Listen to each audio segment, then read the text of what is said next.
Hello दोस्तों, स्वागत है आप सभी का। आई होप आपकी सोशल साइंस की तैयारी अच्छी चल रही होगी। तो आइए आज क्लास 10 सोशल साइंस का प्रैक्टिस सेट भी देखते हैं, जिसको आपको अनिवार्य रूप से तैयार कर लेना है, क्योंकि ये सभी क्वेश्चन बहुत ही महत्वपूर्ण है आपके बोर्ड एग्जाम 2024 के लिए। तो सभी क्वेश्चनों को आपको तैयार कर लेना है, आपको एक भी क्वेश्चन मिस नहीं करना है। तो देखिए कि ये सभी क्वेश्चन आपसे तैयार हैं कि नहीं, और अगर तैयार है तब तो बहुत अच्छी बात है। आपको क्वेश्चन देखा देखा सा लगना चाहिए, और अगर तैयार नहीं किए हो तो जल्दी से जल्दी इन क्वेश्चनों को आप तैयार कर लीजिए। तो आइए अब देखते हैं उन प्रश्नों को। तो वीडियो को जरूर से एक लाइक कर देना। हमें खंड अ में दिया है सही विकल्प चुनकर लिखिए, जिसमें पहला क्वेश्चन दिया गया है सरकार द्वारा बिजली की सुविधा प्रदान की जाती है। तो चलो फ्रेंड्स, हम इसके एक नंबर वाले सारे क्वेश्चन का आंसर देख लेते हैं। आपको बस लॉन्ग क्वेश्चन का आंसर देखना है, ठीक है। तो सरकार द्वारा बिजली की सुविधा प्रदान की जाती है, तो क्या हो जाएगा? सर क्यों की जाती है? सार्वजनिक हित के लिए। तो इसका राइट आंसर ऑप्शन सा हो जाएगा। दूसरा दिया है खरीफ ऋतु का आगमन होता है, तो खरीफ ऋतु का आगमन कब होता है? तो इसका राइट आंसर हो जाएगा ऑप्शन ब, मानसून के आगमन के साथ। मानसून के आगमन के साथ होता है। तीसरा ऑब्जेक्टिव क्वेश्चन है द्वीपों का देश कहलाता है, तो द्वीपों का देश कौन सा कहलाता है? तो इसका राइट आंसर हो जाएगा ऑप्शन अ, इंडोनेशिया। इंडोनेशिया जो है वो बहुत सारे द्वीपों से इस प्रकार मिल करके बना हुआ है, इसलिए द्वीपों का देश इंडोनेशिया को कहते हैं। चौथा दिया है जापान में मकान का निर्माण लकड़ी या हल्की वस्तुओं से किए जाने का कारण है, तो जापान में मकान का निर्माण लकड़ी या हल्के वस्तुओं से किए जाने का क्या कारण है? तो इसका राइट आंसर हो जाएगा ऑप्शन ब, भूकंप। क्योंकि जापान में भूकंप बहुत ज्यादा आते हैं, इसलिए जापान में मकान का निर्माण लकड़ी या हल्की वस्तुएं से किया जाता है। पांचवा प्रश्न है हिटलर घोर विरोधी था, तो हिटलर किसका घोर विरोधी था? तो इसका राइट आंसर हो जाएगा ऑप्शन द, यहूदियों का। ठीक है, हिटलर घोर विरोधी था, किसका था? यहूदियों का। अब आइए खंड ब उचित समर्ग देखते हैं। खंड क को खंड ख से जोड़ना है, तो हमें खंड क में पहला दिया है भविष्य की ऊर्जा, तो भविष्य की ऊर्जा क्या हो जाएगी? तो भविष्य की ऊर्जा क्या होता है? सौर ऊर्जा। तो यही हो जाएगी, जो कि असमाप्य है, कभी नहीं समाप्त होगा, कभी नहीं समाप्त होगा। तो भविष्य की ऊर्जा सौर ऊर्जा। दूसरा है संयुक्त राज्य अमेरिका, तो संयुक्त राज्य अमेरिका में क्या चलता है? डॉलर, तो इसका हो जाएगा डॉलर। संयुक्त राज्य अमेरिका, वहां का मुद्रा क्या है? डॉलर है। तीसरा है रायगढ़ जिला में, तो रायगढ़ जिला में क्या है? जिंदल ग्रुप स्पंज का कारखाना, तो इसका हो जाएगा रायगढ़ जिला में और द चला जाएगा, जिंदल ग्रुप का स्पंज का कारखाना। रायगढ़ जिला में जिंदल ग्रुप का स्पंज का कारखाना है। चौथा है बड़ा अफ्रीका देश, बड़ा अफ्रीकी देश, तो बड़ा अफ्रीकी देश कौन सा है? नाइजीरिया है, तो ये हो जाएगा नाइजीरिया, बड़ा अफ्रीकी देश नाइजीरिया। पांचवा है चलचित्र, तो चलचित्र का हो जाएगा लुमिए बंधु। अब आइए खंड सा रिक्त स्थानों की पूर्ति कीजिए, देखते हैं। तो पहला है जो संसाधन प्राकृतिक रूप से बनते हैं उन्हें खाली स्थान संसाधन कहते हैं, तो जो संसाधन प्राकृतिक रूप से बनते हैं उन्हें क्या कहते हैं? तो इसमें आप लिख सकते हैं प्राकृतिक, प्राकृतिक संसाधन कहते हैं। जो संसाधन प्राकृतिक रूप से बनते हैं उन्हें प्राकृतिक संसाधन कहते हैं। या फिर आप इसी को और दूसरा नाम क्या कह सकते हैं? इसी को आप दूसरा नाम दे सकते हैं नवीकरणीय। इसी को क्या कहते हैं? जो संसाधन प्राकृतिक रूप से बनते हैं उन्हें नवीकरणीय संसाधन कहते हैं। ठीक है, तो प्राकृतिक भी सही है और नवीकरणीय भी सही है, दोनों है, आप कोई भी लिखें। दूसरा है खाली स्थान कर व्यक्तिगत रूप से सीधे सरकार को दिया जाता है, तो कौन सा कर व्यक्तिगत रूप से सरकार को दिया जाता है? तो ये हो जाएगा प्रत्यक्ष। चूंकि दो ही प्रकार के कर होते हैं, प्रत्यक्ष और अप्रत्यक्ष, तो प्रत्यक्ष कर जो सरकार को सीधे जाता है, तो इसमें क्या हो जाएगा? प्रत्यक्ष कर। तीसरा है अक्टूबर क्रांति के बाद रूस खाली स्थान देश बना, तो अक्टूबर क्रांति के बाद रूस कैसा देश बना? तो इसमें आ जाएगा साम्यवादी। रूस कैसा देश बना? साम्यवादी, तो इसमें आ जाएगा साम्यवादी, साम्यवादी। अक्टूबर क्रांति के बाद रूस साम्यवादी देश बना। चौथा इंडोनेशिया के राष्ट्रवादी और प्रथम राष्ट्रपति खाली स्थान थे, तो इंडोनेशिया के राष्ट्रवादी और प्रथम राष्ट्रपति कौन थे? तो इसमें आ जाएगा सुकर्णो, सुकर्णो। तो इंडोनेशिया के राष्ट्रवादी और प्रथम राष्ट्रपति कौन थे? Sukarno, Sukarno. इंडोनेशिया के राष्ट्रवादी और प्रथम राष्ट्रपति सुकर्णो थे। पांचवा है भारत में खाली स्थान को मतदान का अधिकार है, तो भारत में किसको मतदान का अधिकार है? तो वयस्क को, तो इसमें आ जाएगा भारत में वयस्क, वयस्क।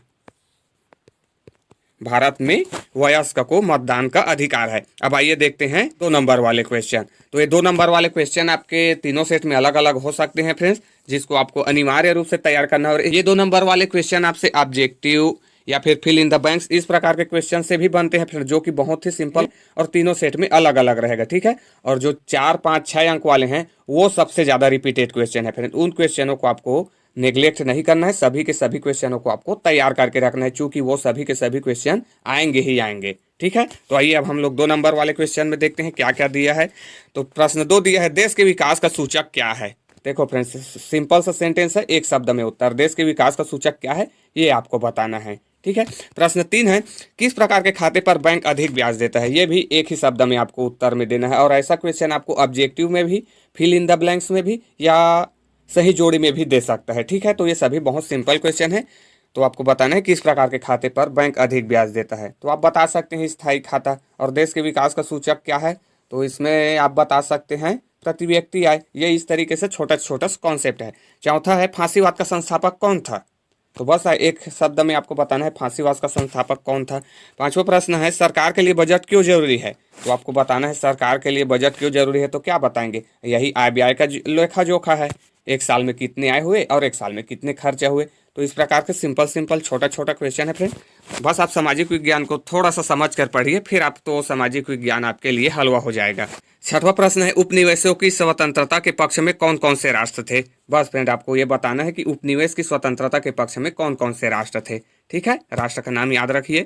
आइए अब 3 अंक का प्रश्न देखते हैं, जो कि 7 से 10 3 अंक का प्रश्न है। 7वां प्रश्न दिया है, भाषा आधारित प्रदेश गठन से क्या क्या सकारात्मक प्रभाव हुए। तो आपको 3 प्रभाव बता देना है कि भाषा आधारित प्रदेश गठन से क्या क्या सकारात्मक प्रभाव हुए, जो कि बहुत ही सिंपल है। प्रश्न 8 है, खाद्य सुरक्षा के 3 प्रमुख आयाम क्या क्या हैं। तो आपको खाद्य सुरक्षा के 3 प्रमुख आयाम बताना है कि क्या क्या हैं। 9वां प्रश्न है, कमेटी ऑफ 100 ब्रिटेन में शांति आंदोलन सफलतापूर्वक क्यों नहीं कर पाया, कारण लिखिए। तो आपको कारण बताना है कि कमेटी ऑफ इंडिया ब्रिटेन में शांति आंदोलन सफलतापूर्वक क्यों नहीं कर सके। 10वां क्वेश्चन है, वैश्वीकरण की प्रक्रिया में किन चीजों का प्रवाह देखा जाता है, जो कि मोस्ट इंपोर्टेंट क्वेश्चन है, वेरी जी। तो आपको बताना है कि वैश्वीकरण की प्रक्रिया में किन चीजों का प्रवाह देखा जाता है। प्रश्न 11 से 14 4 अंक का क्वेश्चन है। अब आइए 4 अंक वाले क्वेश्चन को देखते हैं, जिसको आपको अनिवार्य रूप से तैयार करके ही रखना है अपने बोर्ड एग्जाम 2023 के लिए। प्रश्न 11 है, संयुक्त राष्ट्र सुरक्षा परिषद में किन्हें विशेष अधिकार दिए गए हैं और क्यों। मोस्ट रिपीटेड और कई बार पूछा गया क्वेश्चन है फ्रेंड, जो कि आपके इस साल के बोर्ड एग्जाम के लिए बहुत ही महत्वपूर्ण है। तो आपको संयुक्त राष्ट्र सुरक्षा परिषद में किन्हें विशेष अधिकार दिए गए हैं और क्यों, ये आपको बताना है। अथवा में हमें दिया है, इटली में मुसोलिनी के उत्कर्ष के 4 कारण लिखिए। तो इटली में मुसोलिनी के उत्कर्ष के 4 कारण आपको लिखना है, जो कि मोस्ट इंपोर्टेंट और वेरी इजी क्वेश्चन है। 12वां प्रश्न है, पंजाब आंदोलन एवं असम आंदोलन में कौन कौन सी समानताएं हैं, अपने विचार लिखे। ये आपके प्रैक्टिस सेट ए में भी है फ्रेंड्स, जो कि मोस्ट इंपोर्टेंट है। पंजाब आंदोलन एवं असम आंदोलन में आपको कौन कौन सी समानताएं हैं ये आपको लिखना है। ठीक है, कि पंजाब में जो आंदोलन हुआ और असम में जो आंदोलन हुआ, इन दोनों में कौन कौन सी समानता थी, ये आपको बताना है, जो कि वेरी इजी क्वेश्चन है। अथवा में हमें दिया है, हिंदी कोड बिल नहीं बनता तो क्या होता, समझाइए। तो ये भी सिंपल क्वेश्चन है फ्रेंड और मोस्ट आईएमपी है। तो हिंदू कोड बिल नहीं बनता तो क्या होता, ये आपको बताना है समझा के। 13वां प्रश्न हमें दिया है, भूमि प्रबंधन के 4 कारकों को स्पष्ट कीजिए। तो आपको भूमि प्रबंधन के 4 कारकों को लिखना है, जो कि 4 नंबर में पूछा जाएगा। अथवा में हमें दिया है, भूमि के निम्नीकरण के कौन कौन से मानवीय कारक हैं, अपने विचार लिखिए। तो ये भी मोस्ट इंपोर्टेंट और वेरी इजी क्वेश्चन है कि भूमि के निम्नीकरण के कौन कौन से मानवीय कारक है, कि जो हम जो कर रहे हैं उससे भूमि के निम्नीकरण हो रहा है, तो कौन कौन से कारण है वो आपको बताना है और अपने विचार के अनुसार लिखना है। 14वां प्रश्न है, वर्साई संधि कब हुई, उसके प्रमुख 3 शर्तों को लिखिए। वेरी वेरी आईएमपी क्वेश्चन है फ्रेंड, तो इसको आप जरूरी रूप से याद करके रखिए। वर्साई संधि कब हुई और उसके प्रमुख 3 शर्त। ठीक है, 3-4 शर्त है, ये 4 नंबर में पूछा जाएगा आपसे। अथवा में हमें दिया है, राष्ट्र संघ की स्थापना कब हुई, उसके किन्हीं 3 सिद्धांतों को लिखे।